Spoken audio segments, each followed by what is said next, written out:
Bonjour, bienvenue à El Temps d'un Drink. Petite émission sur ma chaîne, 5 minutes maximum, El Temps d'un Drink. Le temps de chialer sur un principe photo, une mauvaise information, un mythe technologique qui n'en est pas vraiment une, qu'on nous vend comme la nouvelle affaire. Peu importe le sujet, surtout ce que je vois qui est répété souvent, soit dans des conférences que j'ai vues, soit dans des workshops, soit dans des vidéos YouTube, que je vais répéter à profusion, puis que c'est pas vrai ou c'est pas exact. En tout cas.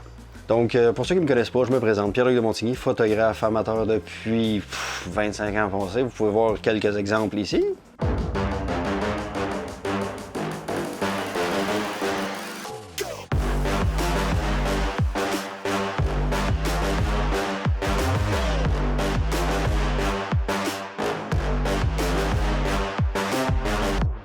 En gros, ça fait depuis les années 2000 que je fais de la photo. Donc, je connais très bien la photographie, les optiques, l'évolution de la technologie à travers le temps. Ce qui me permet aujourd'hui de regarder ça et me dire « Voyons, c'est pas vrai ça ». On va commencer aujourd'hui avec l'1 mégapixel.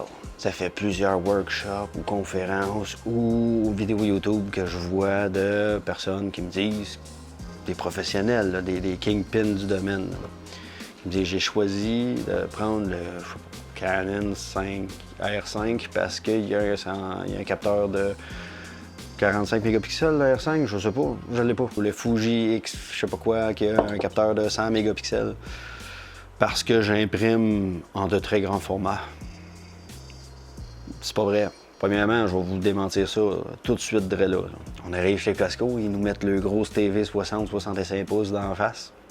Les écrans sont belles, les images sont excessivement belles sur la télé 65 pouces de Costco. Ouais. Ben, c'est une télé 4K. 4K, c'est 8 mégapixels. Ce qui fait que 45 mégapixels, non, ça ne permet pas d'imprimer plus grand.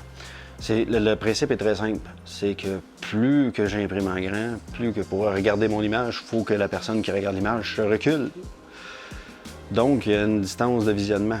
Et plus la distance de visionnement est grande, plus je peux me permettre d'avoir un DPI, ce qu'on appelle un dot per inch, à l'impression, donc des points par pouce. Donc l'imprimante fait des points de couleur à tous les pouces. On demande une résolution 2 fois supérieure à ce que l'imprimante est capable de donner. L'imprimante va donner du 150 dpi, puis on fournit un fichier de 300 dpi. En général, je fais des averages, ça dépend des imprimantes, ça dépend des imprimeurs, ça dépend. Mais je fais un average. Si je fournis du 150 dpi, je fournis ce que l'imprimante est capable de donner, généralement. Puis si je veux imprimer vraiment plus grand, bien de toute façon, mon public va se tenir plus loin parce que c'est grandement. Je peux me permettre de mettre une résolution de 100 dpi, voire même 50 dpi. Ce que tu vois sur les panneaux d'autoroute, c'est du 25, 20 dpi. On faisait des images dans des galeries d'art grandes de même, à du 10.1 mégapixels dans les années 2000. Fait qu'aujourd'hui, arriver à du 45 mégapixels, ça fait aucune différence comme telle au niveau de la définition. La seule place où ça sert d'avoir un 45 mégapixels, c'est si je veux recadrer dans mon image après avoir pris ma photo en post-production. Donc, si j'ai une photo de 45 mégapixels puis que j'en prends 50%, 45, je vais avoir 22.25 mégapixels qui me reste. Ce qui est à peu près la résolution de le R8 qui est ici, qui fait des images de 24 mégapixels. Le R6 Mark II fait des images de 24 mégapixels, puis le R3 fait des images de 24 mégapixels. Pourquoi? Parce qu'on n'a pas besoin de plus que ça. Plus que ça, c'est parce que tu vas t'en servir en animalier puis tu vas recropper, mais tant qu'à ça, pourquoi tu y vas pas avec un APS-C, ce qui va te permettre d'avoir des lentilles plus petites? En tout cas, je me perds.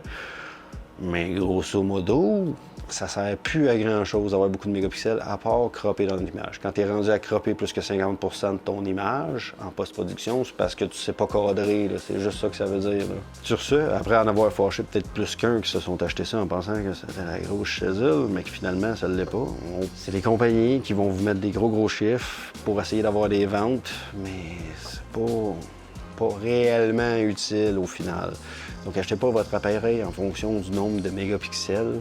Achetez votre appareil en fonction de plein d'autres facteurs que les mégapixels. Achetez votre appareil en fonction de l'ergonomie, de comment il se tient, comment vous vous sentez avec, comment vous êtes à l'aise avec, bien plus que le nombre de mégapixels, parce que c'est irrelevant aujourd'hui, le nombre de mégapixels. Sur ce, je vous remercie d'avoir écouté cette petite vidéo-là de chiolage sur les mégapixels. En vous disant à la prochaine et santé!